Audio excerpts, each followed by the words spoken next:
My daughter looked me straight in the eye, smiled politely in front of her guests, and said, "Mom, your life's work isn't worth anything anymore." Just like that. 40 years of my life reduced to nothing over a glass of wine in her $1 million dining room. I didn't argue. I didn't raise my voice. I just sat there and realized something she didn't. She had no idea what she had just dismissed, and by the time she found out, it would already be too late. If this moment made your chest tighten even a little, I'd love for you to tell me where you're watching from and what time it is there. Stories like this remind us we're not alone. And if you believe some things in life are worth more than money, go ahead and subscribe and share your thoughts below. My name is Allison Reed, and for most of my life, I have been known by something far simpler than titles or achievements. People in Savannah used to call me the Quilt Woman. Not in a dismissive way, not the way my daughter said it. They said it with warmth, with recognition, with a kind of quiet respect that doesn't come from money but from time. I am 67 years old, and for 40 of those years, I have built something with my hands. Not just fabric and thread, but a life, a business, a place that people came to when they needed something more than what a store could give them. Carter House Textiles started in my living room. Back then, I didn't have a sign. I didn't have employees. I didn't even have a proper cutting table, just an old wooden dining table that still had knife marks from when my late husband Thomas used to fix things around the house. Thomas was the kind of man who could repair anything except the one thing I needed him to: time. He passed away when Emily was just 8 years old. One day, we were a family of 3 laughing over burnt pancakes and arguing about whether the curtains should be blue or cream. And the next, it was just me and a little girl who didn't understand why her father wasn't coming home. I remember the silence more than anything, the kind of silence that sits in the corners of a house and makes every small sound feel too loud. The bills didn't stop coming just because my husband died. The mortgage still needed to be paid. The lights still needed to stay on. And Emily still needed shoes that fit her growing feet. I didn't have the luxury of grieving the way people think grief is supposed to look. I had to survive. So I turned to the only thing I knew how to do well. I sewed.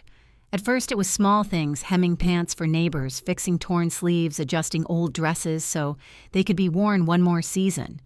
People paid me what they could. Sometimes it was cash. Sometimes it was a casserole left on my porch. But slowly, something changed. A woman named Mrs. Caldwell came to me with a box of her late mother's dresses. She didn't want them thrown away, but she didn't know what to do with them either. She asked if I could make something meaningful. I remember sitting at that old table, running my fingers over the worn fabric, feeling the weight of memories stitched into every seam. And that's when I made my first quilt.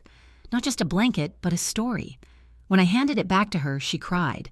Not politely, not quietly. She held that quilt like it was a person she had lost and somehow found again. And that was the moment everything changed. Word spread. People didn't just come to me for sewing anymore. They came to me with pieces of their lives, old shirts, baby clothes, wedding dresses, uniforms, scraps of things they couldn't let go of. And I turned them into something they could hold on to. That's how Carter House Textiles was born. I named it after the house itself, the one Thomas and I had built our life in. I wanted his name to stay even if he couldn't. Years passed and the living room turned into a workshop, then into a storefront, then into something bigger than I ever imagined. But none of it came easy. There were nights I worked until my fingers cramped so badly I had to soak them in warm water just to be able to hold a needle the next morning. There were weeks I chose between paying the electric bill and buying better fabric.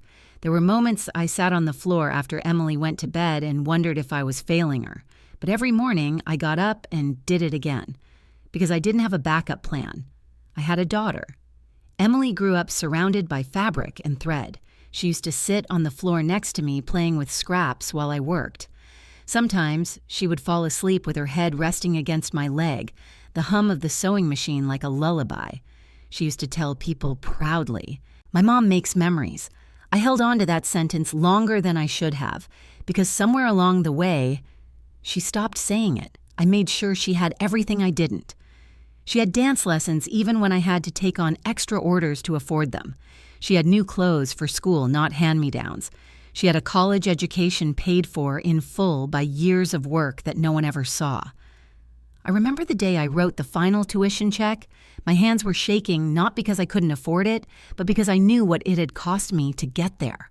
Every late night, every sacrifice, every moment I chose work over rest, and I would have done it all again without hesitation, because that's what mothers do. We build things our children never have to see the foundation of. We carry weight so they can walk freely. We turn survival into something that looks like comfort. But comfort has a way of rewriting history. By the time Emily graduated, Carter House Textiles was no longer just a small shop. We had steady clients across the state, collectors who commissioned heirloom pieces, families who came back year after year bringing new stories, new fabrics, new chapters of their lives. I hired women who needed a second chance, widows like me, women starting over, women who had nowhere else to go. We didn't just sew, we rebuilt. And for a long time, I thought Emily understood that. I thought she saw it.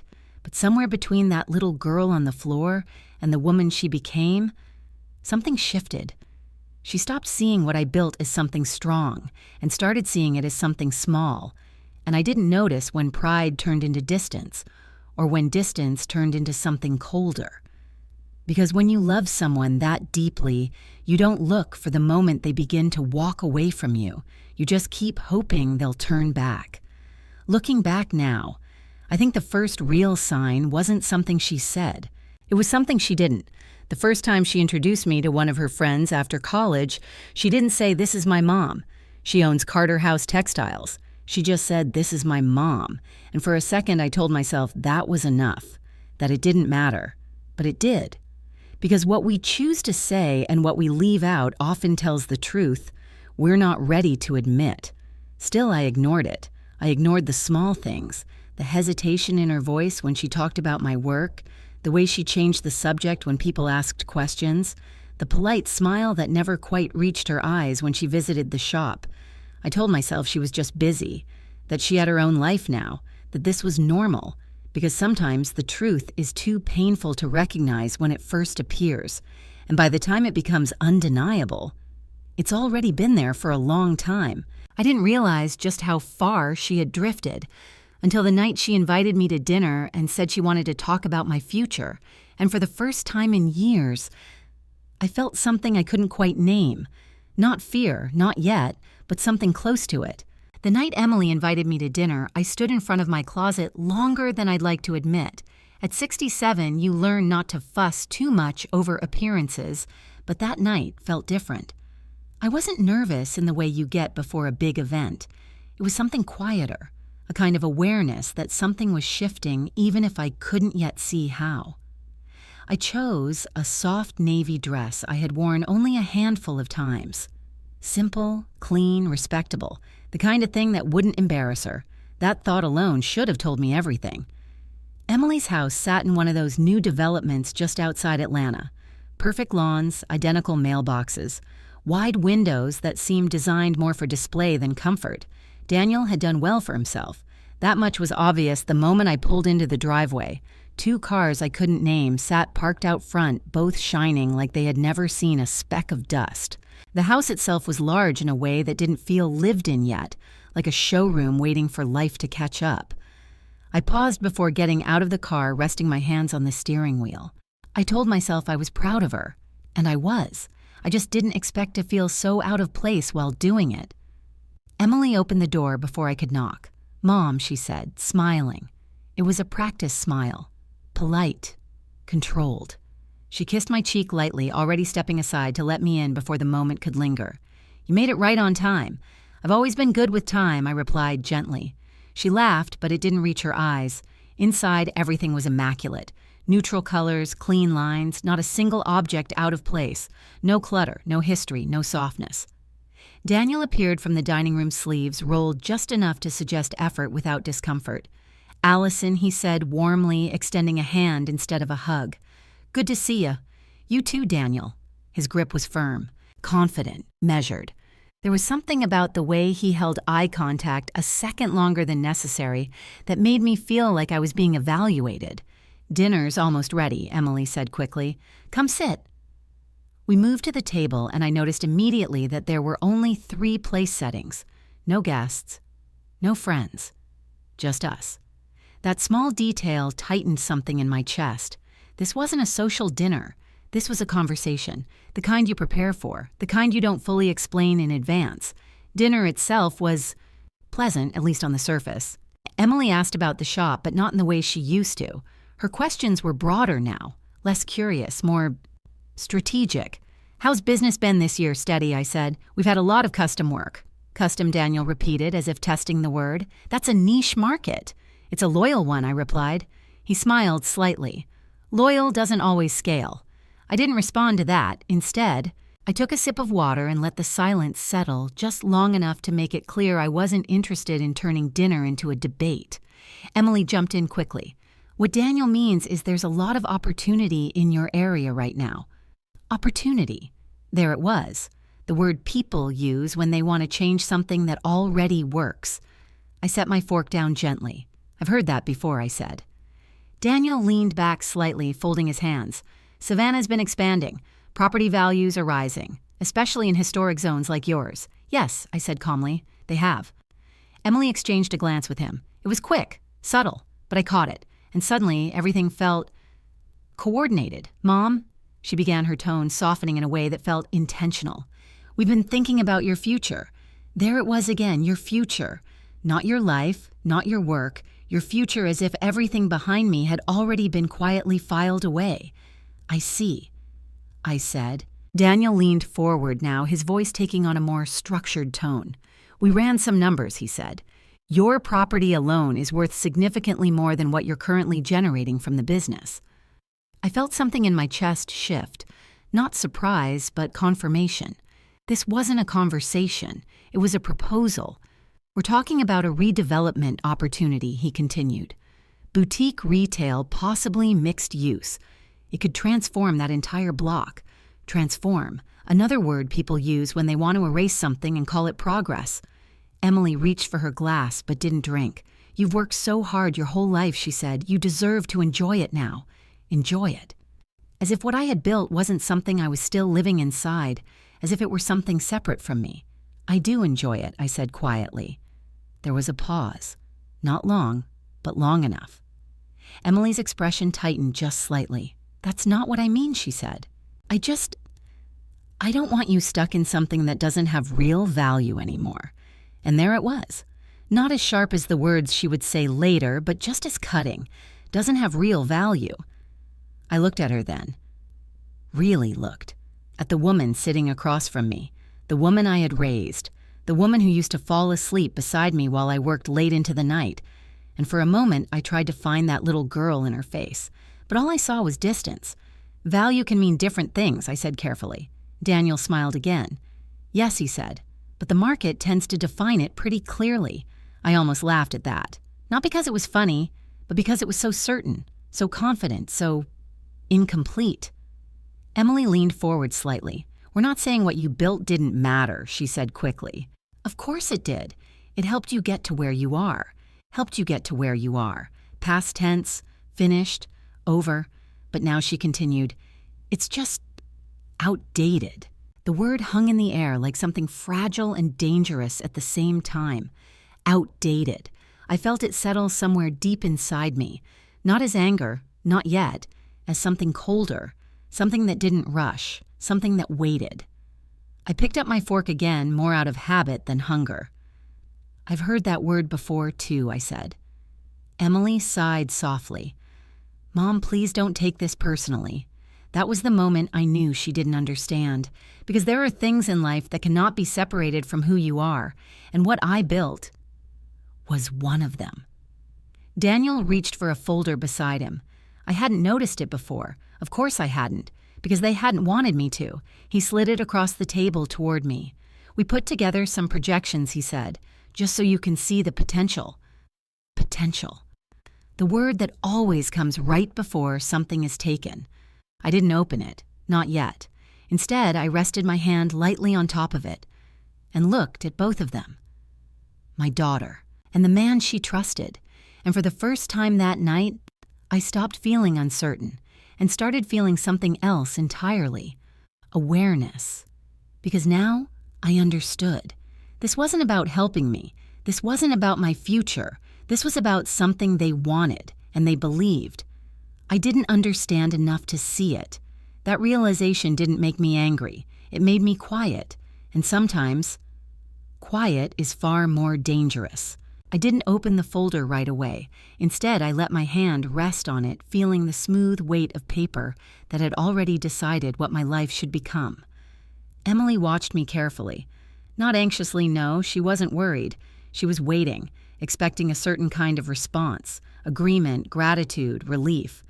Daniel, on the other hand, leaned back slightly as if he had already finished his part and was now observing the outcome. I slid the folder a few inches toward me, but still didn't open it. "What exactly are you proposing?" I asked. My voice was calm, steady, too steady. Emily sat up straighter, encouraged. "We think it's time for you to consider selling," she said. "Not just the business, the whole property."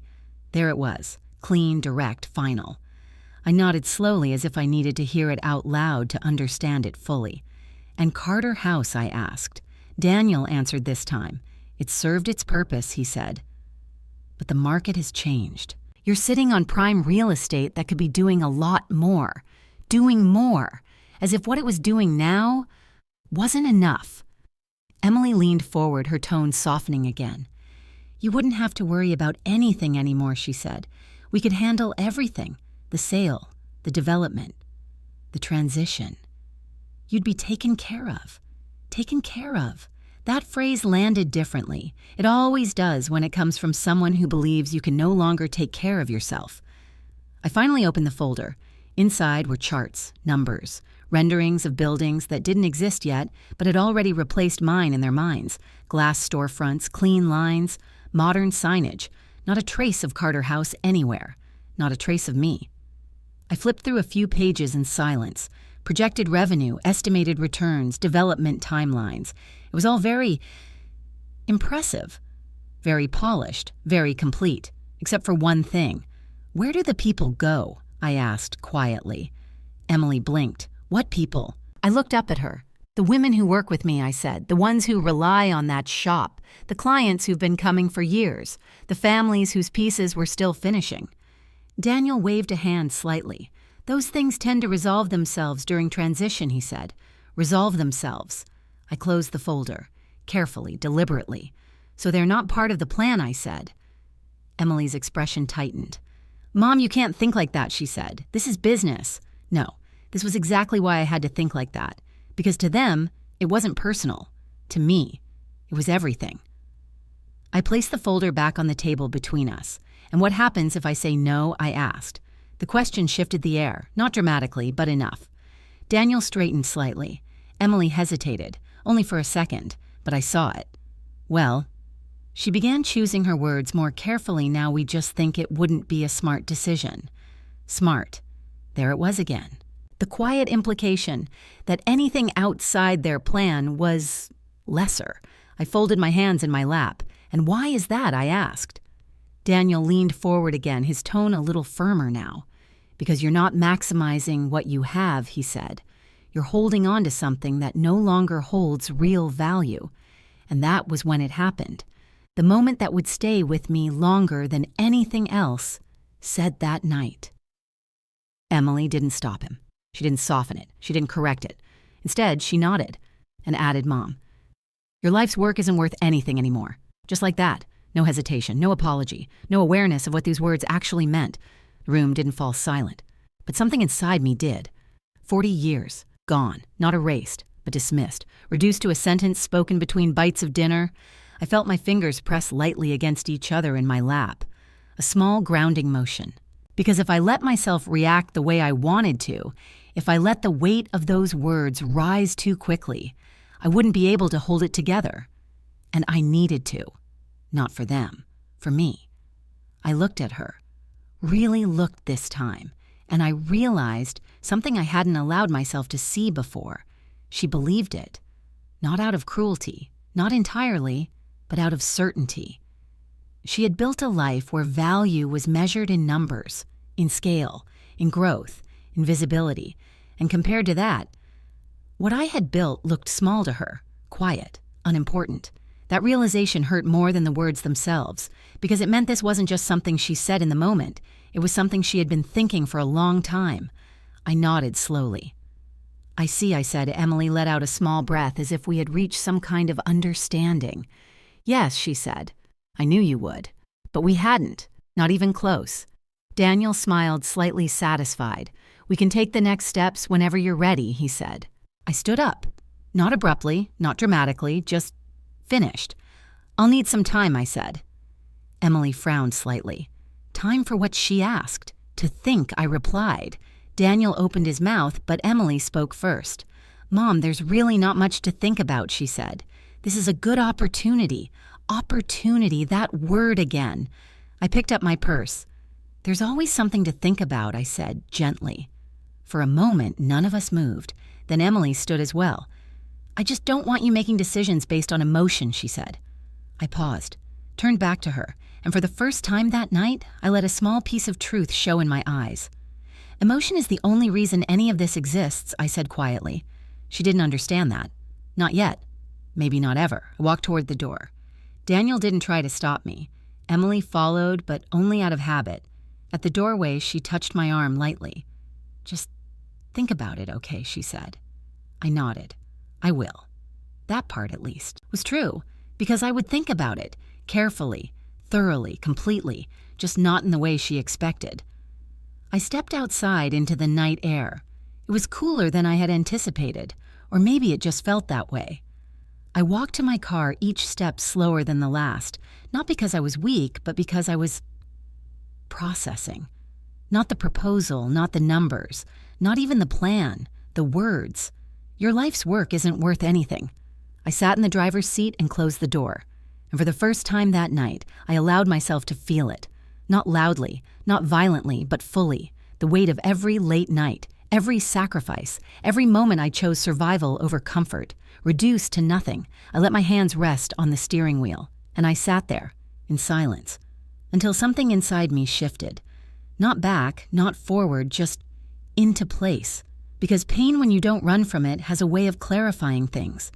And in that moment, I understood something with absolute certainty. This wasn't just about a misunderstanding. This wasn't just about difference in perspective. This was about value, what it means, who defines it, and what happens when someone tries to take it from you. I reached into my bag and pulled out my keys. Then I paused, because another thought had just surfaced. A quieter one, but sharper, older. I hadn't looked at the original papers in years. Not really, not closely, not the way I used to, not since Thomas passed. I started the engine, and as the headlights cut through the dark driveway, I made a decision. I wasn't going to argue with my daughter. I wasn't going to defend myself. I wasn't going to explain something she had already decided didn't matter. No. If she wanted to know what my life's work was worth, I was going to show her. I didn't go home right away. Instead, I drove through streets I had known for decades, letting the familiar turns guide me while my thoughts settled into something sharper, more focused. Savannah at night has a way of slowing everything down. The old oak trees, the quiet sidewalks, the soft glow of porch lights, it all feels like a reminder that time doesn't move as fast as people think it does. But that night, my mind wasn't slow. It was precise. Emily's words replayed in my head, not as pain anymore, but as evidence, not of cruelty, of ignorance. And ignorance I had learned long ago can be just as dangerous as intent. By the time I reached home, I wasn't trembling anymore. I was clear. I unlocked the door, stepped inside, and didn't bother turning on the main lights. Instead, I moved straight toward the back office, the one room I rarely entered unless I needed something specific. The air in there always felt different. Still. Untouched. Like it held time in place. I pulled open the bottom drawer of the old filing cabinet. It stuck slightly the way it always had. Thomas used to say that drawer didn't like being opened unless it had a good reason. Well, I murmured under my breath tonight, it does. Inside were folders I hadn't reviewed in years, not because they weren't important, but because I trusted what we had built, trusted that it was enough, that no one would ever question its worth. I was wrong about that. I pulled out the main folder, the one labeled in Thomas's handwriting, Carter House, Original Structure. My fingers lingered on the ink for a moment. Even after all these years, I could still recognize the pressure of his hand, the slight tilt in the letters, the steadiness. He had always been steady, even when everything else wasn't. I carried the folder to the desk, sat down, and opened it. The first few pages were exactly what I expected. Early financial records, permits, initial registrations. Simple things, back when we were just trying to survive. But as I flipped further, the details began to change. More structure, more planning, more foresight. Thomas had always been the one who thought ahead. Even when I was focused on getting through the next week, he was already thinking about the next decade. And suddenly, I realized something that made me pause. After he died, I never went back and read all of this carefully. Not fully. I used what I needed, signed what had to be signed, built what needed to be built, but I never sat down and truly looked at everything he had left behind. Not like this. Not with time. Not with attention. I leaned closer, scanning the documents more carefully now. Property boundaries, zoning agreements, acquisition notes. My breath slowed. Because this wasn't just a small shop on a single lot. It was more, much more. Adjacent rights, shared access agreements, long-term positioning. My fingers tightened slightly on the paper. Thomas hadn't just built a house. He had built a foundation, one that extended beyond what anyone could see at first glance. I turned another page, and then another, until I reached something that made me stop completely. A contract, dated years after we first started. I frowned slightly, reading more carefully, and then I sat back, slowly, because what I was looking at was something Emily and Daniel clearly did not understand, or worse, something they had never even bothered to look for. Carter House Textiles wasn't just a business. It was tied to a regional artisan preservation agreement, one that protected not just the structure, but the purpose of it. I read the clause again just to be certain. If the property was sold under conditions that disrupted its designated cultural and artisan function, there would be financial penalties, significant ones. And not just that. Certain ownership benefits would shift, redirected, away from the seller, away from private redevelopment, and into a protected network tied to the foundation. I let out a slow breath, not in panic, not in fear, in understanding, because suddenly everything made sense. Daniel's urgency, the pressure, the push for quick decisions before the market changes. No, before I had time to understand, before I had time to remember, before I had time to look closely enough to see what was really there. I closed the folder carefully, then opened it again. Slower this time, more deliberate, because now I wasn't just reading. I was studying. Every clause, every condition, every line Thomas had signed, and as I did, a quiet feeling began to settle inside me. Not anger, not even satisfaction. Something steadier, control, the kind that doesn't need to announce itself, the kind that waits, the kind that understands timing. I reached for my phone and checked the time. It was late. Too late to call anyone, but not too late to decide what I needed to do next. I closed the folder, stood up, and walked toward the window. The street outside was quiet, still, unaware. And for a moment I allowed myself to think about Emily again, not the woman at the dinner table, but the little girl who used to sit beside me, who used to believe in what I did, who used to understand its value without needing it explained. Where had that gone? And more importantly, was it something that could ever come back? I didn't have the answer to that. Not yet. But I knew one thing. This situation was no longer about convincing her. It was about protecting what had already been built and making sure no one could dismantle it under the assumption that I didn't know better. I turned back to the desk, picked up the folder, and placed it carefully into my bag. Then I paused. Because there was one more thing, one more step I needed to take. One person who had been there long before Emily ever questioned me. Someone who understood both the business and the law. Margaret Collins. If there was anyone who could help me see the full picture clearly, it was her. I walked to the kitchen, set the folder down on the table, and poured myself a glass of water. My hands were steady now, completely steady. That was how I knew this wasn't emotion anymore. This was decision. I took a sip, then reached for my phone again. I didn't call. Not yet. Instead, I opened my calendar. and scheduled a meeting for the next morning, early, before anything else could interfere. Because whatever Emily and Daniel thought they were doing, whatever plan they believed they had in place, they were working with incomplete information. And that is the most dangerous place to build confidence.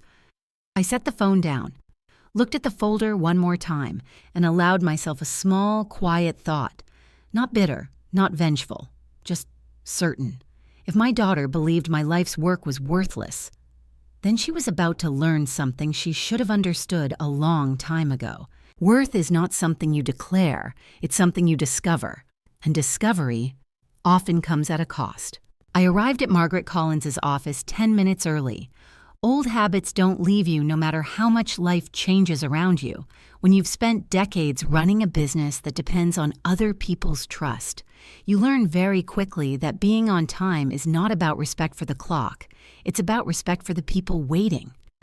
Margaret's office sat on the second floor of a red brick building just off one of Savannah's quieter streets. It hadn't changed much in the 30 years I'd known her. Same polished wood floors, same framed degrees on the wall, same faint scent of coffee and paper. Stability. That was Margaret. When I stepped inside, her assistant looked up and smiled. "Mrs. Reed, she's expecting you." Of course she was. Margaret never liked surprises, not in life, and certainly not in business. I walked down the hallway, each step steady measured. By the time I reached her door, I wasn't nervous anymore. I was ready. She looked up as I entered, her silver hair catching the morning light. "Allison," she said warmly, standing to greet me. "You sounded serious on the phone." "I am," I replied. She studied my face for a moment longer than most people would have. Margaret had always had that way about her, seeing past what you said and into what you didn't.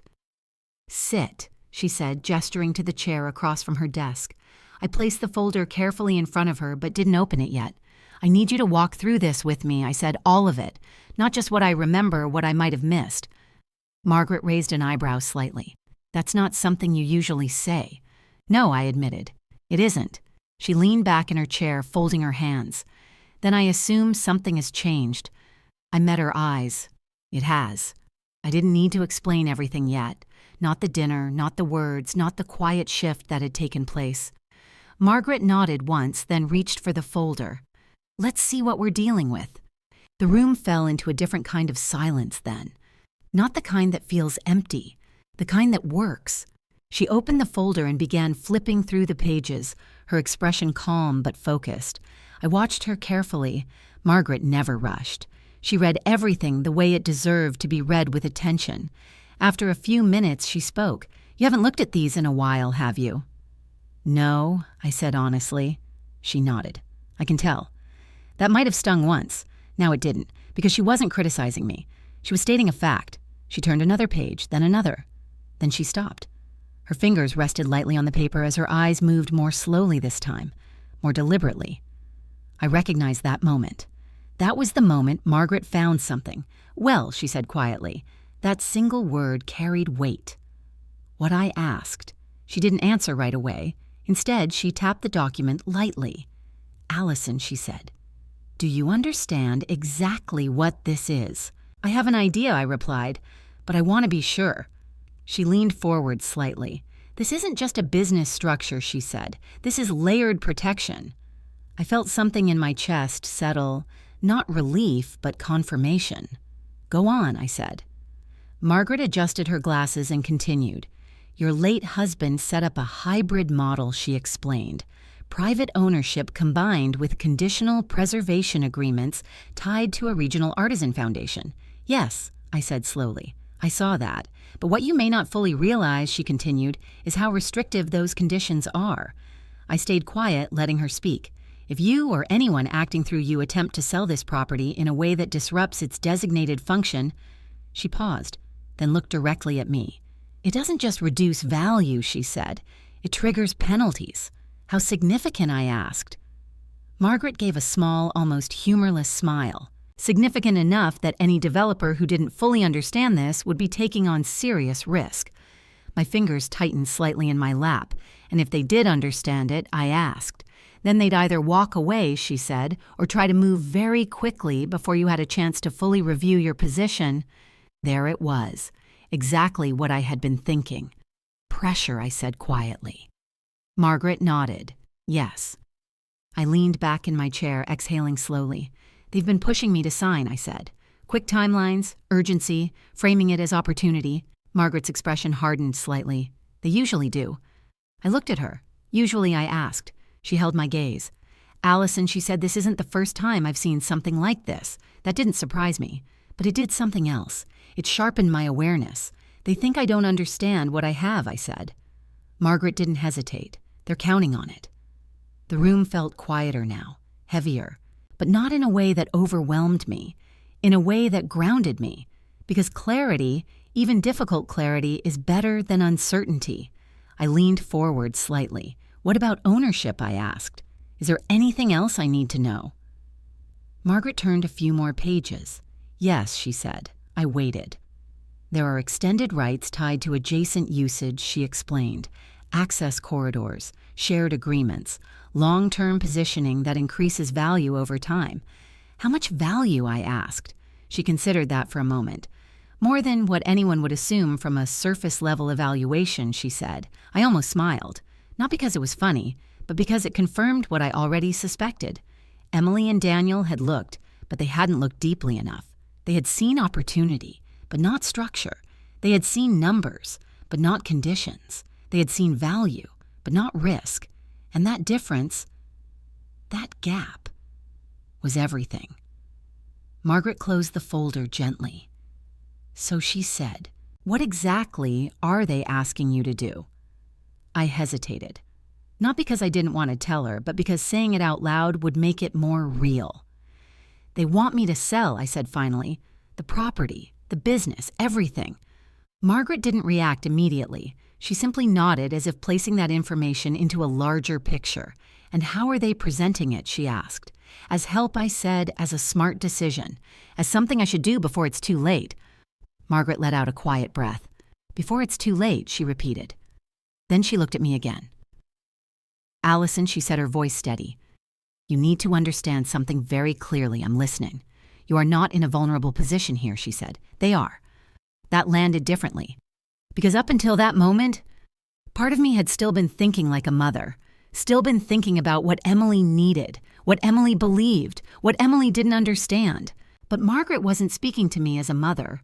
She was speaking to me as an owner, as someone with leverage, as someone who had something others wanted. And if I don't sell, I asked. "Then nothing changes," she said simply.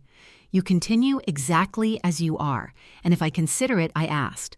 Margaret's expression sharpened slightly. "Then you do it on your terms," she said, "fully informed, fully protected, and without pressure."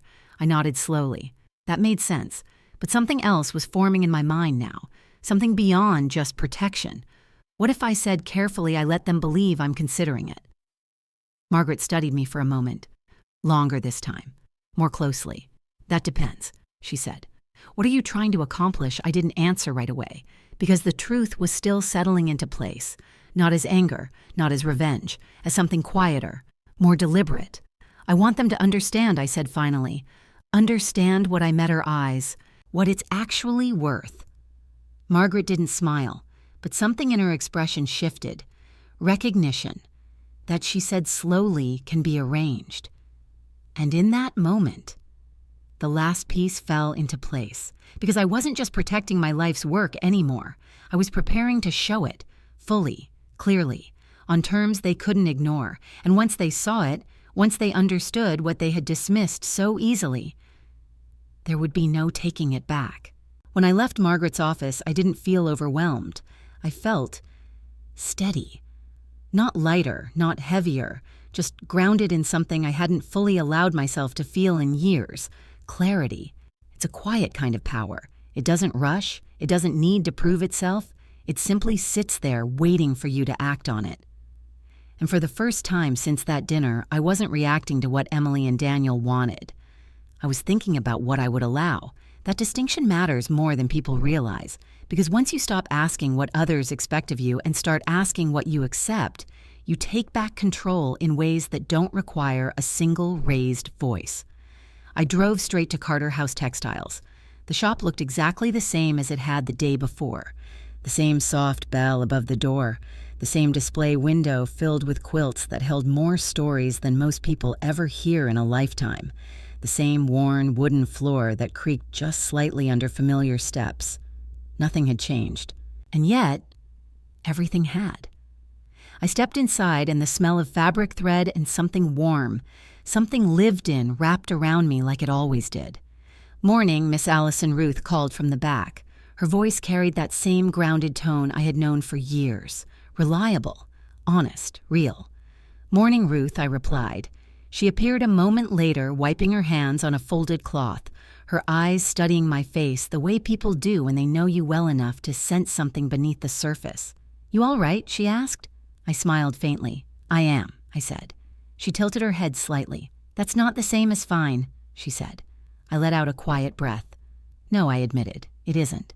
Ruth crossed her arms gently, not in defense, but in patience. She had always been that way. Never pushing, never prying, just present. I walked over to one of the tables, running my fingers lightly across a half-finished quilt. The fabric was soft, worn just enough to feel like it had already lived a life before it came to us. "Do you remember Mrs. Caldwell?" I asked. Ruth smiled immediately. "The one with the blue floral dresses," she said. "Cried the whole time you handed it to her. That's the one." Ruth chuckled softly. "That quilt meant more to her than anything she could have bought in a store," she said. "Yes," I said quietly. "It did." I turned back to face her. "Ruth," I said, "how many women do we have working with us right now?" She didn't hesitate. 7 full-time, she said, 3 part-time, and 2 more who come in when they can. "And how many of them rely on this place as their main income?" "All of them," she said without pause. I nodded slowly. That was what I already knew, but sometimes you need to hear things out loud, not for confirmation, for grounding. And the clients I asked. Ruth smiled again. "You really want me to count?" she said. "No," I replied. "Just tell me what you see." She thought about it for a moment. "I see people who come here because they don't want to lose something," she said. "Not just clothes, not just fabric, something deeper than that." I let her words settle, because that was exactly it. People didn't come to Carter House because it was convenient. They came because it mattered. I walked toward the front window, looking out at the quiet street. "Ruth," I said gently, "have you ever thought about what would happen if this place wasn't here anymore?" The question hung in the air longer than I expected, not because it was complicated, but because it was heavy. Ruth didn't answer right away. She looked around the shop, at the tables, the fabrics, the light coming through the windows. Then she looked back at me. "I don't think I like that question," she said softly. I nodded. "Neither do I." There was a pause. Then she stepped closer. "Why are you asking?" she said. I turned to face her fully this time. "Because someone else already has," I replied. Her expression changed. Not dramatically, but enough. "Your daughter?" she asked. I didn't answer directly. I didn't need to. Ruth sighed quietly. "I always wondered when that would come up," she said. "That surprised me." "You did?" I asked. She nodded. "Not because of you," she added quickly. "Because of everything around you." I frowned slightly. "What do you mean?" Ruth gestured lightly toward the window. "The city's changing," she said. "Developers moving in, prices going up. Places like this, they start looking like opportunities to people who don't understand them." I exhaled slowly. "Yes," I said. "That sounds familiar." Ruth studied me again. "They're asking you to sell," she said. It wasn't a question. "No," I said. "They're expecting me to." Ruth shook her head slightly. "That doesn't sound like a request," she said. "It isn't." Another silence settled between us, but this one felt different, more aligned, because now we were looking at the same thing, from the same side. "I'm not going to argue with them," I said. Ruth raised an eyebrow. No, I repeated. She crossed her arms again, thinking, "Then what are you going to do?" I looked around the shop one more time, at the work, at the history, at the quiet presence of something that had taken decades to build. "I'm going to let them believe I might agree," I said. Ruth's eyes narrowed slightly. "That sounds like a setup," she said. "It is," I replied calmly. She watched me for a moment longer, then slowly, she smiled. Not a big smile, not amused, recognizing. "I haven't seen that look on your face in a long time," she said. "What look?" I asked. The one you had back when this place almost didn't make it, she said. When you stopped hoping things would work out and started deciding they would. I considered that. She wasn't wrong, because this wasn't about hope anymore. It was about intention. I need your help, I said. Ruth didn't hesitate. You've always had it, she replied.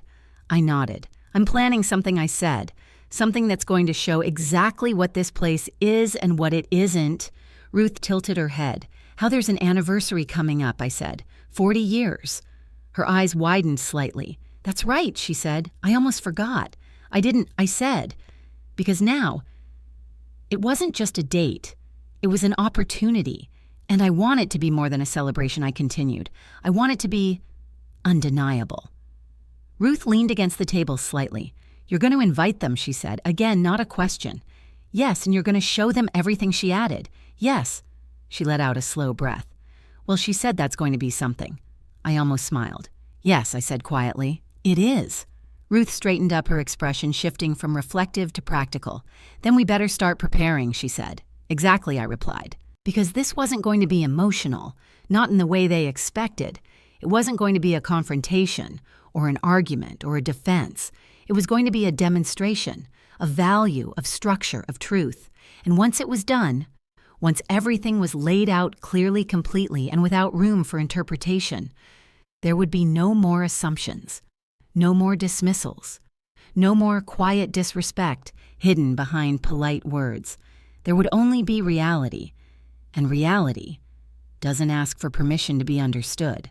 That afternoon, after the shop had settled into its usual rhythm, I finally did something I'd been putting off for years. I went upstairs. Most customers never saw the upper level of Carter House. It wasn't designed for display. It wasn't curated or polished or arranged to impress anyone. It was where the real history lived. The stairs creaked the same way they always had, soft, familiar, almost like they recognized each step. I ran my hand along the wooden railing, worn smooth from decades of use, and for a moment I felt like I was walking backward through time. At the top, the air was different, quieter, still. Dust motes floated in the sunlight, streaming through the narrow windows, catching the light like tiny pieces of memory suspended in place. This was where Thomas used to work, not on the sewing that was always mine, but on everything else.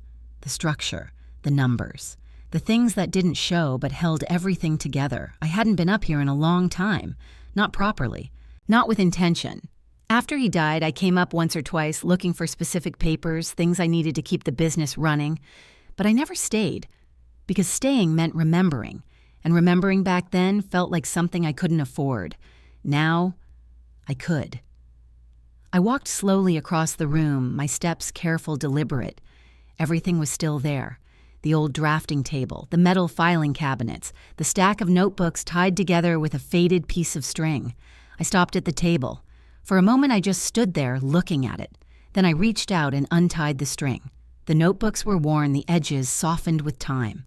Thomas's handwriting filled every page, neat, structured, steady. I opened the first one.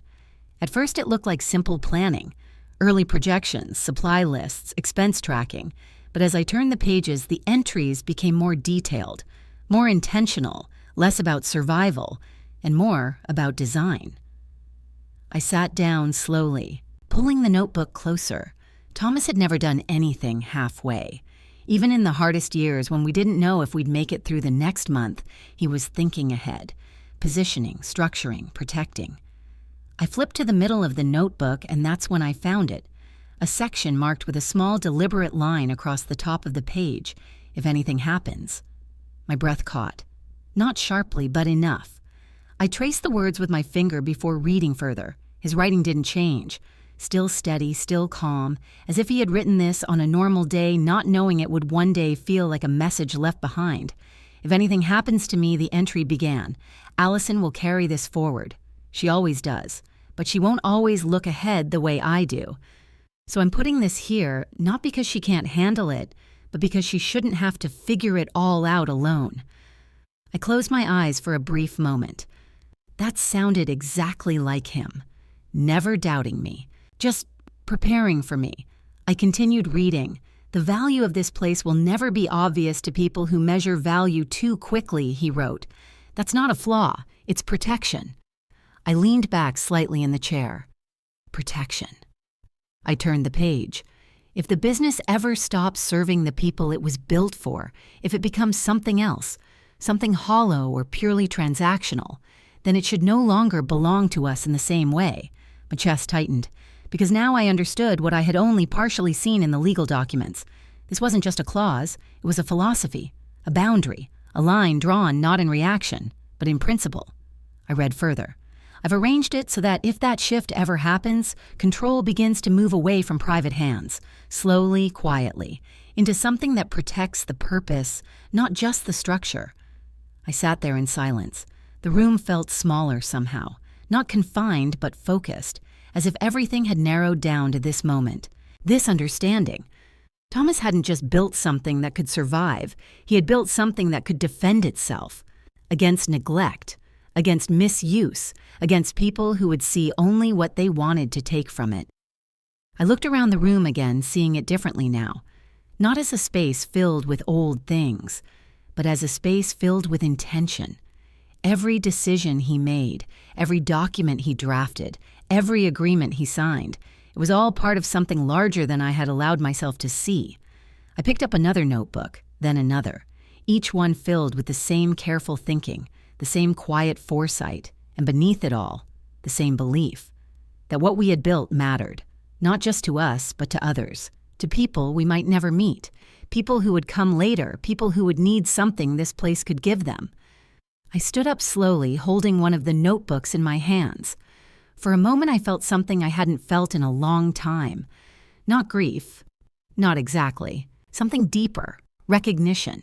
Because for years I'd been carrying this business forward out of necessity, out of habit, out of love, but I hadn't fully understood the shape of what I was carrying, not like this, not with this level of clarity, and now I did. I walked to the window looking out over the street below. People passed by without noticing the building the way I did, without knowing what was inside it, without understanding what it represented, and that was fine. It had always been fine. Because not everything valuable needs to be visible. But Emily, she had looked at this place, at everything inside it, and decided it was nothing. Not because she had examined it, but because she hadn't. Because she had learned to measure value differently, faster, louder, more visibly, and in doing so, she had missed everything that actually mattered. I tightened my grip slightly on the notebook, not in anger, in certainty, because now more than ever, I understood what I needed to do. This wasn't just about proving a point. It wasn't about showing her she was wrong. It was about showing her something she had never taken the time to see, fully, clearly, without filters, without assumptions, without shortcuts.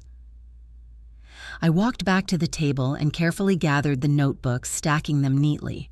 Then I placed them into a box, not to hide them, but to bring them forward, to make sure they were part of what came next, because if I was going to show her the value of my life's work, I wasn't going to do it with words.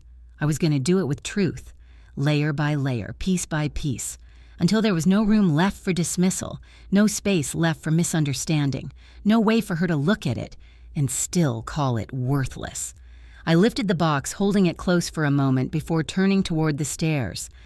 As I walked down, each step felt different. Not heavier, not lighter, just certain. Because now I wasn't just protecting something, I was honoring it. And honoring, I've learned, is not about holding on. It's about making sure something is seen for what it truly is. The next time Emily called, her voice was warmer than it had been in months. "Hi, Mom," she said, soft and almost careful, as if she were stepping onto uncertain ground. "I just wanted to check in. How are you feeling about everything we talked about?" I stood behind the front counter at Carter House, one hand resting on a folded piece of fabric, while the other held the phone. "I've been thinking," I said. That part was true. There was a small pause on the other end, just long enough for me to imagine the look she might be giving Daniel. A silent exchange, a question answered without words. "It's good," she said. "We really just want what's best for you." I let that sit for a moment. "I know," I replied gently. Another pause. Then she moved forward, a little more confident now. "Daniel's been reviewing some timelines," she said. "There's a window we don't want to miss. If we move quickly, we can lock in a much better position. Move quickly. Lock in. Better position. The language was precise, prepared, and almost completely devoid of anything that had to do with me. I understand, I said. Do you? She asked lightly, but there was something beneath it now. Not pressure exactly, but expectation. I do, I said again. That's why I'd like you and Daniel to come to the shop this weekend. There was a slight shift in her tone. The shop, she repeated. Yes, I said. We're celebrating 40 years. I could almost hear her thinking. 40 years didn't mean much to her, not in the way it did to me. Oh, she said finally. I didn't realize that was coming up. I didn't mention it, I replied. Well, she hesitated. What did you have in mind? I thought it would be a good time to talk, I said. About everything. Another pause. Longer this time. Because now she was recalibrating, trying to understand what she might be walking into. All right, she said slowly. We can come by.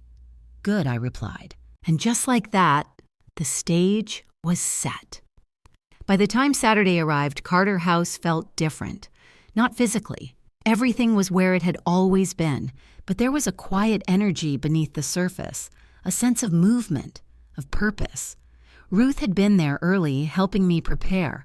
Not decorations in the traditional sense, nothing flashy, nothing that tried too hard, just presence. Photographs placed along the walls, old quilts displayed more prominently than usual, small cards beside them telling pieces of their stories, who they belonged to, where the fabric came from, why they were made. Not marketing, memory. Margaret had stopped by briefly that morning as well, not to take over, not to control anything, just to ensure that everything we needed was ready, in case it became necessary. You're sure about this? She had asked me quietly before leaving. Yes, I said. She studied my face for a moment, then nodded. All right, she said. Then we'll let them come to you. People started arriving around mid-morning. Some were longtime clients, others were women who had worked with us over the years. A few were new, brought in by word of mouth, curious about what this place had meant to so many. The shop filled slowly, not crowded, but alive. Laughter mixed with quiet conversation, hands brushing over fabric, voices sharing stories that had been waiting for the right moment to be told again. I moved through it all calmly, not hosting, not performing, just present.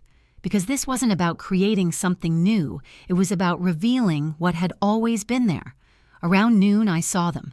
Emily and Daniel stood just outside the door for a moment before stepping in. And even from across the room, I could see it. The difference. They didn't enter like guests. They entered like observers, like people assessing a space rather than stepping into it. Emily wore something elegant, understated, perfectly aligned with the world she had built for herself. Daniel followed just behind her, his eyes already scanning the room, calculating, measuring. I watched them for a moment before walking over. Emily, I said warmly. Mom, she replied, smiling. This time the smile was a little tighter, a little more cautious. Daniel, I added. Allison, he said with a polite nod. You made it, I said. Of course, Emily replied. We wouldn't miss this. I gestured lightly around the room. Take a look, I said. There's a lot here. She glanced around briefly. Yes, she said, I can see that. But she wasn't really looking. Not yet. Daniel stepped slightly to the side, his gaze lingering on one of the quilts. Interesting, he said. That was all. Just interesting. I let that pass. Come, I said. There's something I want to show you. I led them toward the far wall where one of the larger quilts was displayed. It wasn't the most colorful, not the most intricate, but it was one of the most meaningful. This one, I said, was made from a collection of uniforms. Emily leaned in slightly. Military, she asked. I shook my head. Factory workers, I said. A group of women who worked together for over 20 years. When the factory closed, they brought their uniforms here. Daniel crossed his arms lightly, and he asked. And they didn't want to forget what they had built together, I said. Emily looked at the quilt more carefully now. For a second. Then her attention drifted again. That's nice, she said. Nice. I nodded. Yes, I said, it is. Then I moved on. Piece by piece, story by story. Not explaining, not persuading, just showing. A baby quilt made from a mother's wedding dress. A memory piece created from a father's old shirts after he passed. A collection of fabrics stitched together from generations of a single family. With each one, I watched them, watched what they saw, watched what they didn't. Emily grew quieter. Daniel grew more restless. Because this wasn't the presentation they expected. There were no charts, no projections, no numbers, just meaning. And meaning is harder to measure. Finally, Daniel spoke again. "Allison," he said, "these are beautiful. They really are. But I'm not sure how this relates to the discussion we had." There it was. Direct, practical, focused. I turned to face him. "It relates completely," I said. He frowned slightly. Howie asked. I looked at Emily. Not Daniel. Emily. "Because this," I said gently, "is what you called worthless." The words settled between us. Not loudly, not dramatically, but with weight. Emily's expression shifted. Just slightly, but enough. I didn't mean she started, but I didn't stop her. I simply held her gaze and let the truth sit there, uninterrupted, unsoftened. Because sometimes the most powerful thing you can do is not explain, not argue, not defend, but simply show and wait. I didn't rush to fill the silence after that. I didn't soften the moment or offer an explanation to make it easier for Emily to step around what I had just said. Because for the first time since all of this began, I needed her to feel it. Not as accusation, not as punishment, but as reality. She looked at me, her lips parting slightly as if she were searching for the right words and finding none that felt safe enough to use. "I didn't mean it like that," she said finally. I nodded once. I know I replied, and I did. That was the complicated part. She hadn't said it out of cruelty. She had said it out of belief, and belief, when it's unexamined, can be far more damaging than anger. Daniel shifted beside her, clearly uncomfortable with the direction things were taking. "I think we're getting a little off track," he said, his tone controlled, but firmer now. "What Emily was trying to say is that there's a bigger opportunity here." I turned to him calmly. "And what do you think I'm trying to show you?" I asked. He hesitated. Because for the first time, he wasn't leading the conversation. "I understand the emotional value," he said carefully, "but we're talking about long-term financial positioning." There it was again. The narrowing of value, the reduction of something complex into something measurable. I nodded slowly. "Yes," I said, "you are." Then I gestured around the room. "And I'm talking about everything else." Emily exhaled softly, her shoulders tightening just slightly. "Mom," she began. But I raised my hand not to silence her, but to pause the rhythm she was trying to return to. "Walk with me," I said. This time I didn't wait for agreement. I simply turned and moved toward the back of the shop. After a moment, they followed. We passed through the main workspace where several of the women were still working hands. Steady movements, practiced conversations, quiet but warm. Ruth glanced up as we passed, her eyes meeting mine for just a second. She didn't smile, she didn't speak, but she understood. I led Emily and Daniel to a smaller section near the back where a long table held several ongoing projects. "This," I said, resting my hand lightly on the edge of the table, "is where most of the work actually happens." Emily looked around, taking in the details more carefully now, not with appreciation yet, but with attention. Daniel's gaze moved over the space slower this time, less dismissive, still analytical but less certain. "These women," I continued, "don't just work here. They depend on this place." Emily frowned slightly. "There are other jobs," she said. I looked at her. "Yes," I said, "there are." Then I paused. "And how many of them do you think would value what these women know how to do?" She didn't answer, because she didn't know. Daniel stepped in. "The market adapts," he said. "People find new roles." I nodded. "Sometimes," I said, then I turned slightly, gesturing toward one of the women seated at the far end. "That's Clara," I said. "She came here after her husband passed. She hadn't worked in over 20 years. This place gave her a way to start again." Emily followed my gaze. Clara didn't look up. She didn't need to. She was focused on her work, steady, present, and over there I continued. "Is Denise. She's raising 2 grandchildren on her own. This is her main income." Daniel shifted again, his expression tightening just slightly, not convinced, but no longer entirely dismissive. "And Ruth," I added, glancing toward the front of the shop, "has been here longer than anyone except me." Emily crossed her arms lightly. "Mom, she said I understand that this place matters to people. But that doesn't change the bigger picture." I turned to her. "And what is the bigger picture?" I asked. She hesitated, then answered.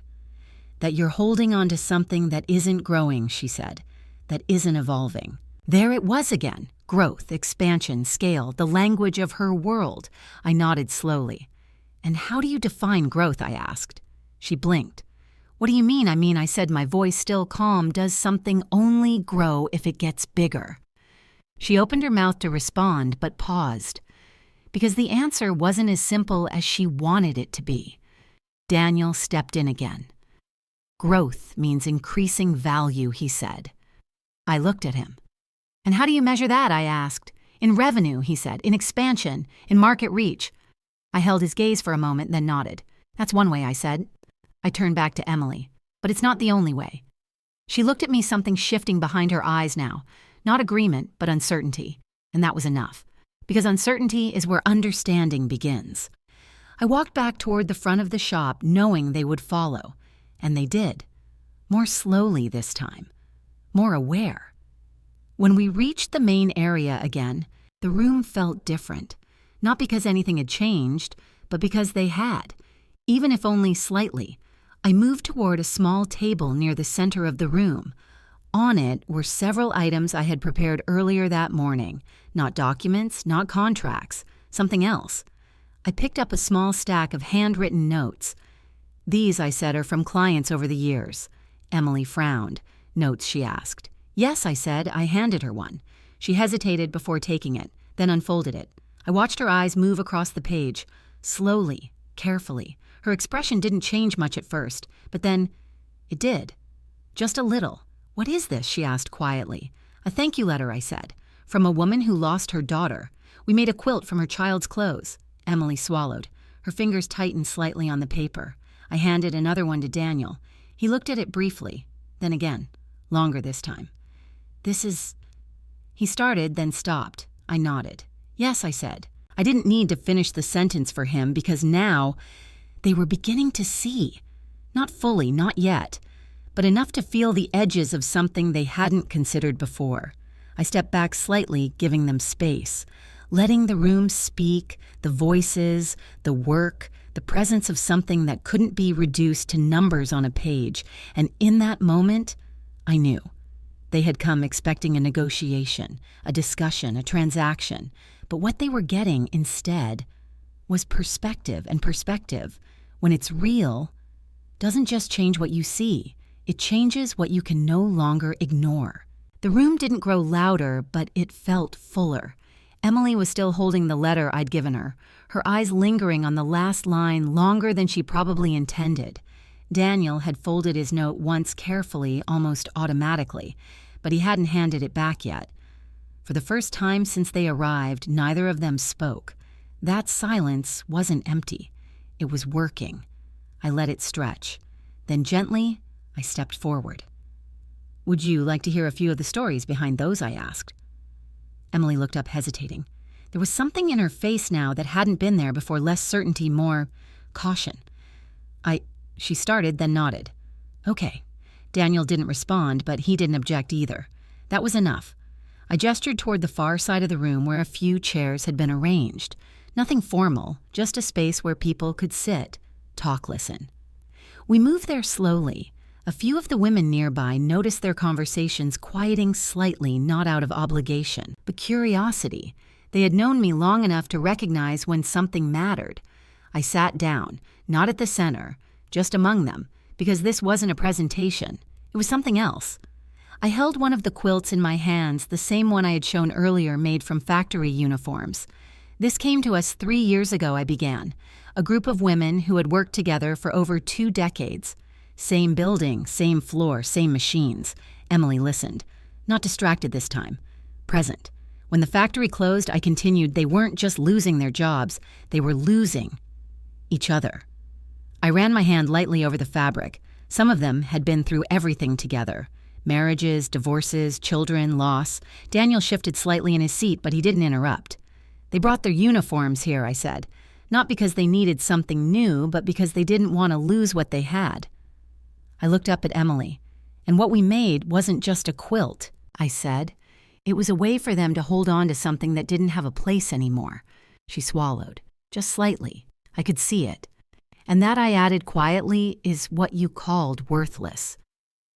The words didn't land harshly, but they landed clearly. Emily looked down at the letter in her hands again. I didn't... She started, then stopped, because now she understood that what she had said wasn't just about me. It was about everything connected to me. I didn't push further. Instead, I reached for another piece, a smaller quilt, softer, more delicate. This one, I said, was made from a wedding dress. Emily's eyes lifted. A wedding dress, she asked. I nodded. The woman who brought it to us had been married for 32 years, I said. Her husband passed unexpectedly. She couldn't bear to keep the dress the way it was, but she couldn't let it go either. I paused. She didn't want to forget how it felt to start that life.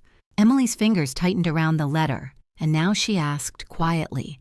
Now she keeps this on her bed, I said, every day. The room was still, not silent but attentive, because these weren't just stories. They were anchors. Daniel leaned forward slightly. I understand the emotional significance, he said more carefully now. I really do. But from a business standpoint, I raised my hand again. Not sharply, just enough. Daniel, I said gently, I know what standpoint you're speaking from. He stopped, because now he realized something he hadn't before. This wasn't a conversation where he could guide the direction. This was something already in motion. I stood slowly. Come with me, I said again. This time my voice carried something different. Not invitation, not request. Something closer to inevitability. We moved toward the center of the room where more people had gathered now, not in a formal circle, but in quiet awareness. Ruth stepped forward slightly, positioning herself nearby. Not to intervene, just to stand. I reached for a small wooden box placed on the table. It wasn't decorative, it wasn't impressive, but it held something important. I opened it carefully. Inside were folded documents, old ones, worn at the edges. Emily noticed immediately. What is that? She asked. I looked at her. This, I said, is part of what you didn't see. I removed the first document and held it lightly. Carter House Textiles, I said, was never just a shop. Daniel's expression sharpened slightly. I assumed there were additional holdings, he said. That's standard in long-term property structures? I nodded. Yes, I said, but not in the way you think. I handed him the document. Read that, I said. He took it, his posture shifting subtly as he began to scan the page. Emily leaned closer, trying to follow along. At first his expression remained neutral, focused, professional. But then, it changed. Not dramatically, but enough. What is this? He asked. His tone was different now, less certain. I met his eyes. It's a preservation agreement, I said, one that ties this property and its purpose to a larger structure. Emily frowned. I don't understand, she said. I turned to her. That's exactly the problem, I said gently. She stiffened slightly, not defensive, but unsettled. Daniel flipped the page, then another. His movements were slower now, more careful. This restricts redevelopment, he said. Yes, I replied. To a significant degree, he added. Yes, he looked up at me. And for the first time since I'd met him, he didn't look confident. He looked cautious. What happens if it's sold, he asked. I held his gaze. That depends, I said, on how it's sold. Emily stepped forward. Mom, what does that mean? She asked. I took a breath.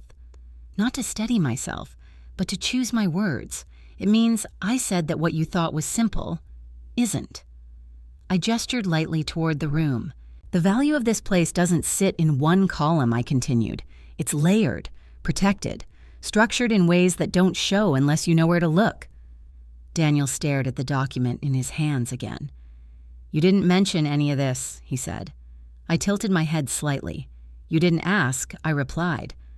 The room held that moment, firm, unmoving, because now the conversation had shifted, completely. They had come here believing they understood what they were dealing with, believing they were ahead, prepared, in control. But now, they were seeing the edges of something they hadn't accounted for.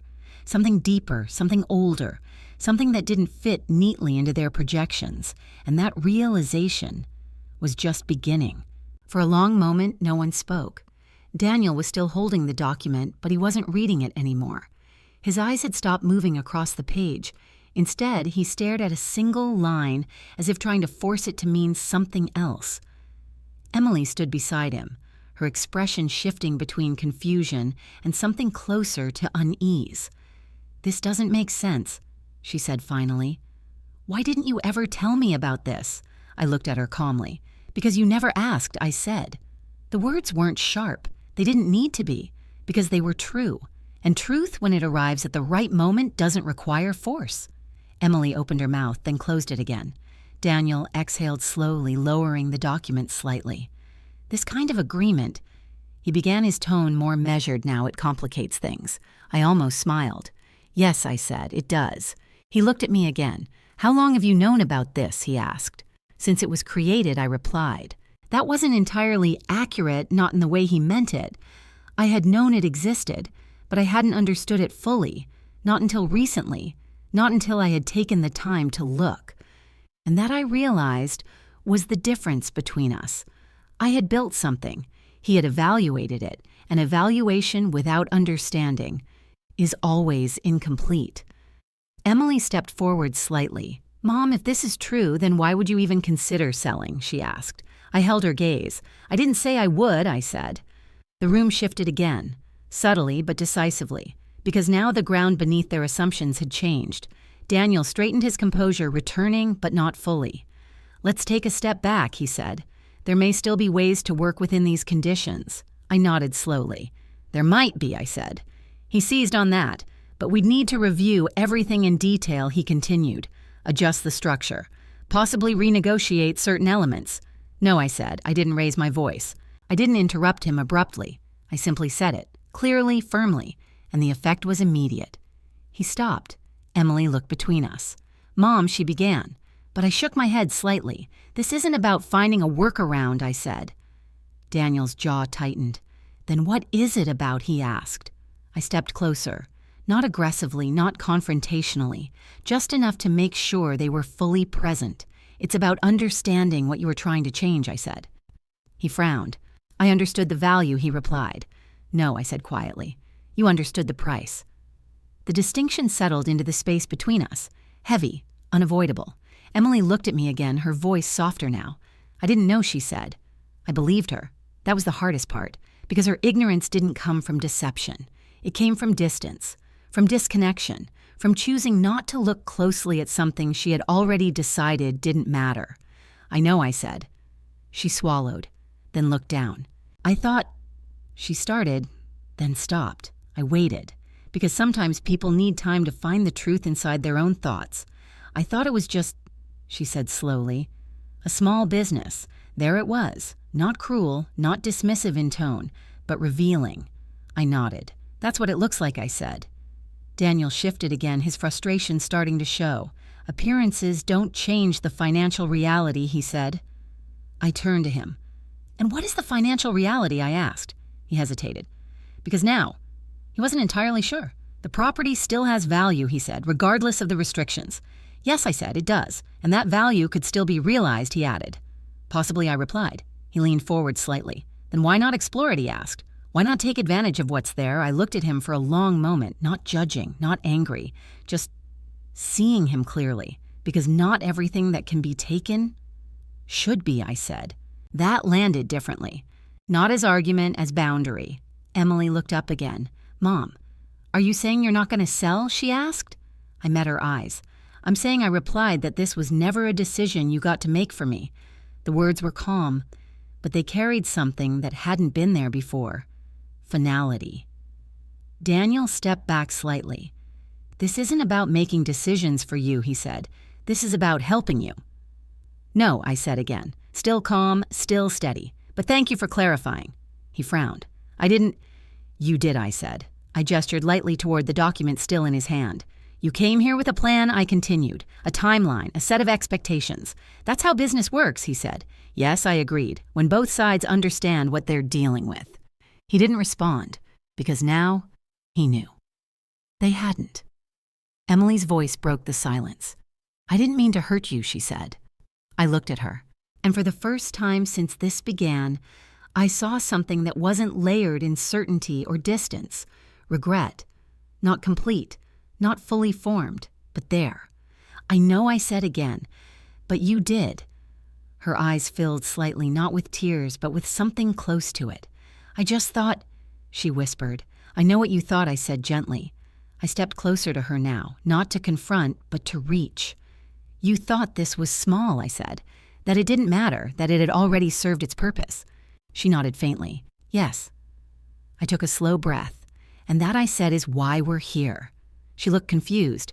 Here, she asked. Yes, I said. I gestured around the room again, at the people, at the work, at everything she had walked past without truly seeing. You needed to see it, I said. Not the surface, not the assumption, the reality. Daniel looked between us, his earlier confidence now replaced with something more restrained. Seeing it doesn't change the fundamentals, he said. I turned to him one last time. It changes everything, I replied, and in that moment, I knew. The conversation we were having now was no longer the one they had planned. It wasn't about negotiation, or persuasion, or agreement. It was about revelation. And once something is revealed, it can't be unseen. For a moment, everything held still. Not the kind of stillness that feels peaceful, but the kind that comes right before something breaks open. Emily stood in front of me, her shoulders no longer squared with quiet confidence, but slightly drawn inward, as if something inside her had shifted out of place. Daniel, on the other hand, was trying to recover control. I could see it in the way he straightened his posture, in the way his fingers tightened slightly around the document before he finally set it down on the table. This doesn't change the bigger picture, he said. But his voice had lost something. Certainty. I didn't respond immediately, because sometimes when someone says something like that, they're not speaking to you. They're trying to convince themselves. What bigger picture, I asked calmly. He exhaled slower this time. The financial reality, he said. The fact that this property could still generate significantly more value if it were positioned correctly. I nodded. You've said that before, I replied, and it's still true, he said. I tilted my head slightly. Is it? I asked. That question unsettled him more than any argument could have, because now he wasn't dealing with resistance. He was dealing with doubt. Emily stepped forward. Daniel, she said quietly. He didn't look at her. Not yet. I'm just being realistic, he said. I watched them both, and then I saw it. Not in what he said, but in what he didn't. The hesitation, the calculation, the shift from certainty to adjustment. And suddenly, everything aligned. Daniel, I said softly. He finally looked at me. Yes, how much are you trying to recover? The question landed harder than anything else I'd said so far, because it wasn't general, it wasn't abstract, it was specific, and it went straight to the center of something he hadn't intended to reveal. His expression changed. Not dramatically, but enough. I don't know what you mean, he said. I held his gaze. Yes, you do. Emily frowned, looking between us. Recover from what she asked. Daniel's jaw tightened slightly. There's nothing to recover, he said. But his tone had shifted again, sharper, less controlled, and that was all it took. Because once control slips even slightly, truth starts to find its way through. I didn't raise my voice. I didn't accuse. I simply continued. You didn't just see an opportunity, I said you needed one. Emily turned to him fully now. Daniel, she said. He didn't answer, not immediately, because now the balance had shifted, and he knew it. I stepped closer, not threatening, not aggressive, just present. How much, I asked again. The room felt smaller now, the air tighter, and for the first time since this began, Daniel didn't have an answer ready. It's not relevant, he said finally. Yes, I replied. It is. Emily's voice came again, softer but firmer. Daniel. What is she talking about? He ran a hand over the back of his neck, a small gesture, but one that didn't match the man who had sat at that dinner table days before. That man had been composed, prepared, certain. This man was adjusting. It's just a temporary situation, he said. Emily's eyes widened slightly. What situation, she asked. I didn't interrupt, because this part needed to come from him. He hesitated, then exhaled. There was a project, he said, a development that didn't go the way it was supposed to.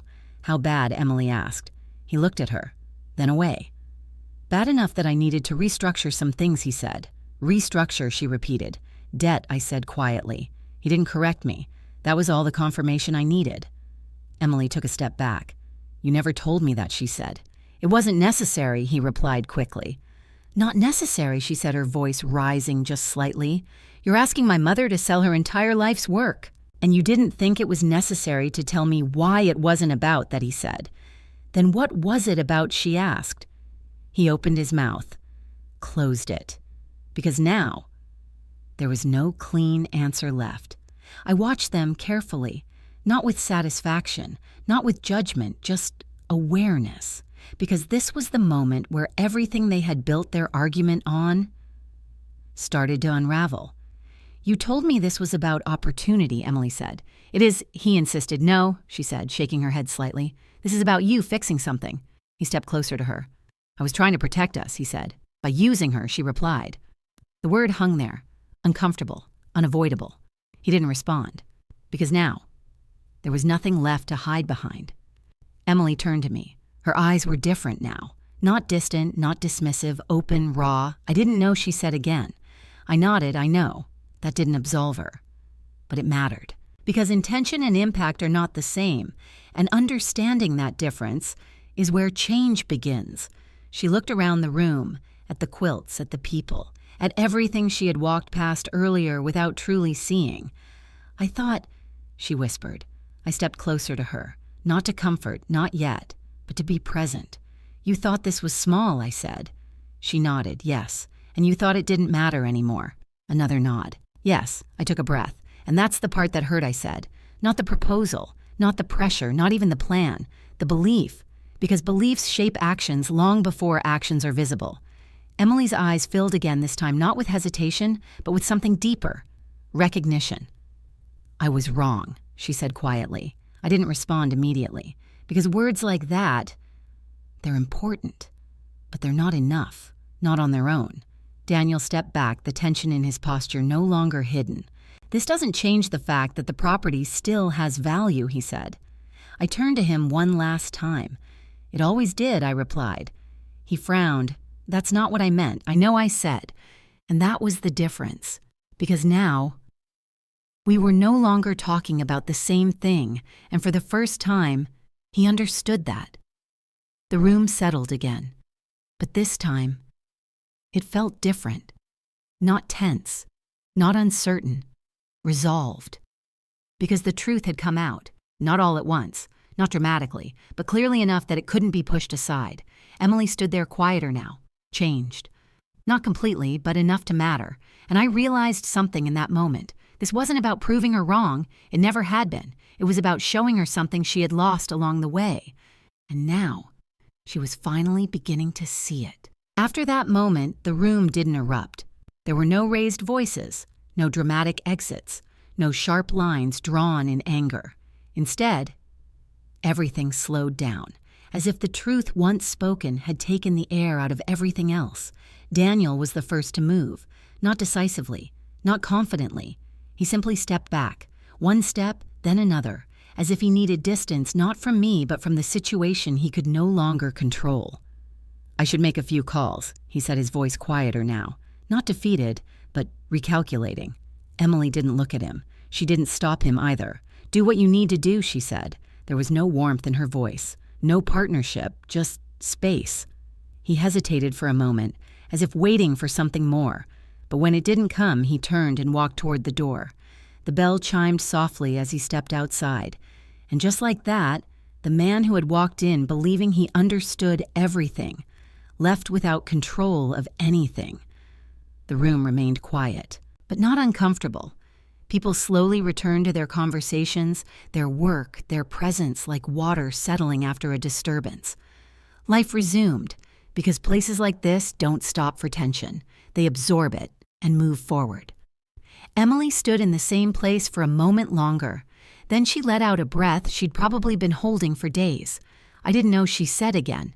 This time it wasn't defensive, it wasn't explanatory, it was honest. I nodded. I believe you, I said. She looked at me then. Really looked. Not as a problem to solve, not as something to evaluate, but as a person she was trying to understand again. I should have asked more questions, she said. Yes, replied gently. You should have. She winced slightly. Not because I was harsh, but because the truth, when it's clear, doesn't need to be softened. We stood there in silence for a moment, not distant, not close, just present. Then she looked around the shop again, but this time she wasn't glancing, she was seeing. Her eyes lingered on the quilts longer, on the women working, on the small details she had overlooked before. "I didn't realize how many people were connected to this," she said. "That's because you didn't stay long enough to notice," I replied. She nodded slowly. "I didn't want to," she admitted. That caught me slightly off guard. Why, I asked. She hesitated, then answered, "Because it reminded me of things I didn't want to feel anymore." I didn't interrupt, because now she was finally speaking from somewhere real. Growing up, she continued, "I remember how hard everything was. The long nights, the stress, the way you never stopped working. I listened, not to respond, just to hear. I told myself that when I got out, when I built something different, I wouldn't have to feel that again," she said. Her voice softened. And somewhere along the way, I started seeing all of this as something I needed to leave behind. I nodded slowly. "That makes sense," I said. She looked surprised. "It does?" she asked. "Yes," I said. "Wanting something different isn't wrong." She exhaled, relief mixed with something else.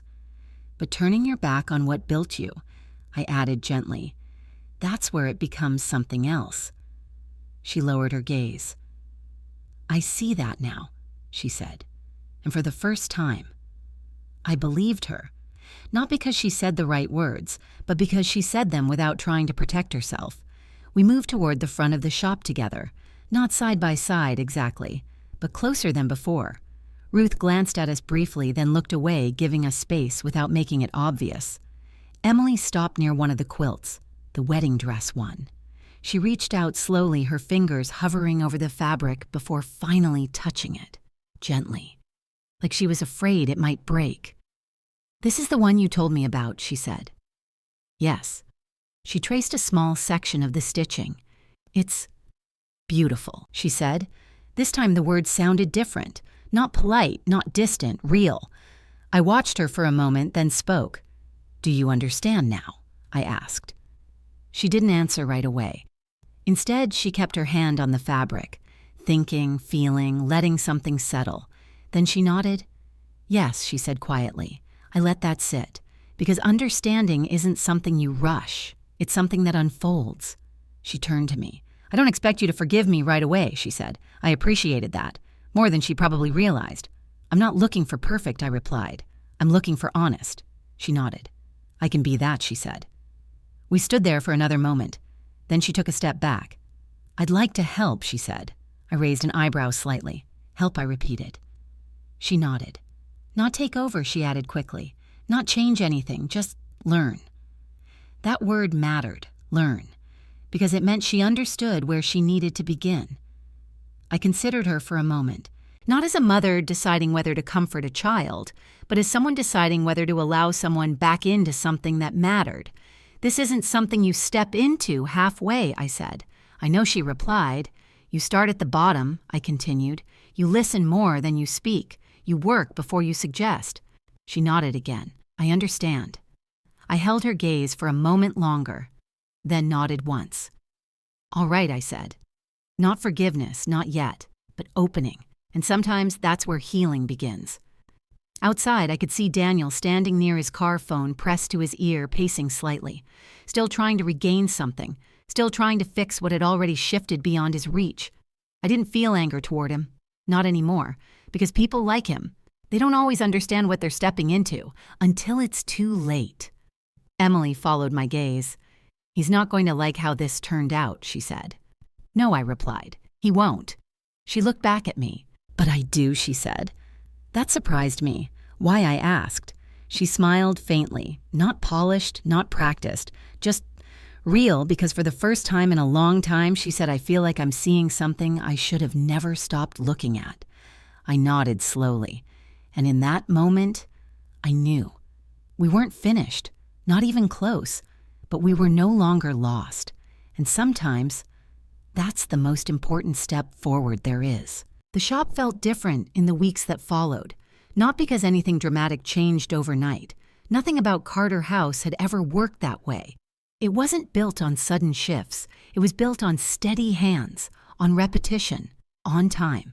And now, for the first time in a long while, Emily was part of that rhythm, not as a guest, not as an observer, but as someone learning to belong again.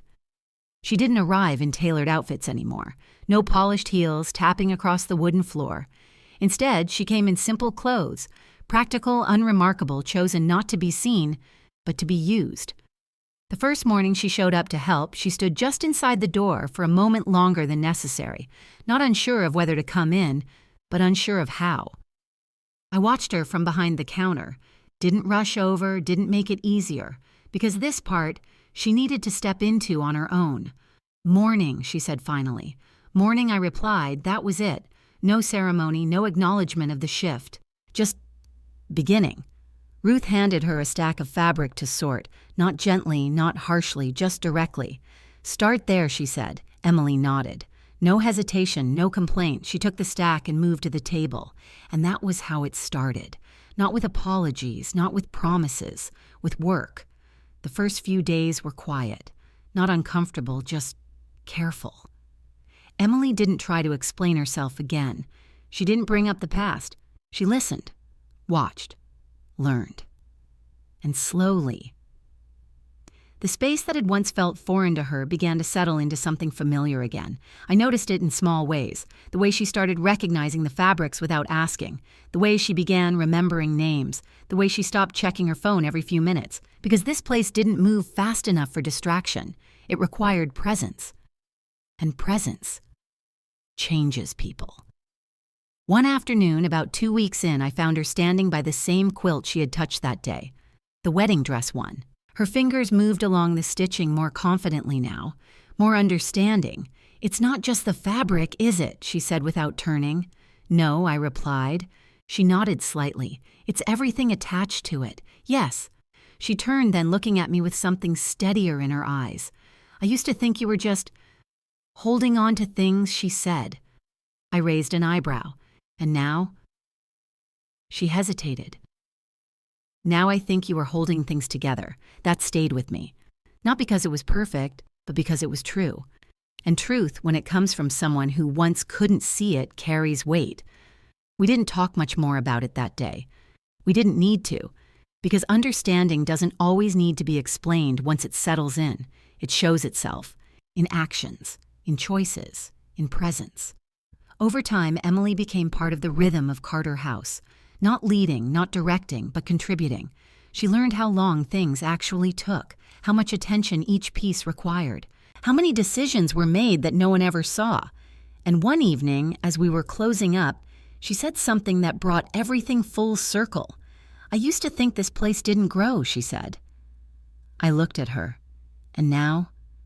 She smiled faintly. "It grows differently," she said. "Just not in ways I understood." I nodded. "That's right." She leaned against the counter slightly, her posture relaxed in a way I hadn't seen in years. "I think I was measuring everything by what I saw out there," she said, gesturing vaguely toward the world beyond the shop. "Most people do," I replied. She shook her head. "But that's not the same as what matters in here." "No," I said, "it isn't."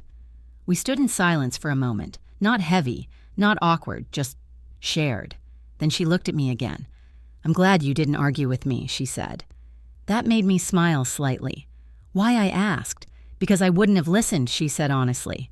I appreciated that. More than anything she had said before. "Sometimes," I replied, "people don't hear truth until they see it." She nodded. "I see that now." Outside, the light was beginning to fade, the kind of soft evening glow that settles over everything and makes it feel complete. We finished closing up together, locked the doors, turned off the lights, and stepped outside. The air was quiet, calm. Emily paused on the sidewalk, looking back at the shop, not as a structure, not as property, but as something alive. "I get it now," she said softly. I didn't ask her to explain. I didn't need her to, because I could see it, in the way she looked, in the way she stood, in the way she no longer needed me to prove anything. And after a moment, I said the one thing I had been holding back. "Worth isn't something you declare," I told her. It's something you build. She nodded. And protect, she added. I smiled. Yes. We stood there a little longer, not rushing to leave, not needing to fill the silence, because for the first time in a long time, there was nothing left to defend, nothing left to prove, only something to continue, together. After everything that happened, I realized something that I wish more people understood earlier in life. There's a difference between price and value. Price is what something can be exchanged for. Value is what something actually holds. And those two things are rarely the same. For years, I thought my job as a mother was to make sure my daughter never had to struggle the way I did. And in many ways, I succeeded. She didn't grow up with the same fears, the same uncertainty, the same weight. But what I didn't realize was that in protecting her from those things, I also protected her from understanding them. And without that understanding, she lost sight of what it took to build something real. That's the danger of distance. Not physical distance, but emotional distance. The kind that slowly disconnects you from the very things that shaped you. The truth is, legacy isn't about what you leave behind. It's about what continues to matter when you're no longer explaining it. And sometimes, the most loving thing you can do isn't to shield someone from consequences. It's to let them see clearly, even if it's uncomfortable, even if it takes time, even if it changes how they see you. Because growth doesn't come from being right. It comes from being willing to see differently. So I'd love to ask you, have you ever had something in your life that others didn't understand the value of, and if you have, did you try to explain it or did you let them discover it on their own? Tell me where you're watching from and what time it is there right now. I always find it amazing how stories like this travel across places and moments. And if this story meant something to you, if it reminded you of your own journey, your own struggles, or your own quiet victories, don't forget to like, subscribe, and share your thoughts below. Because sometimes the things we build in silence deserve to be heard.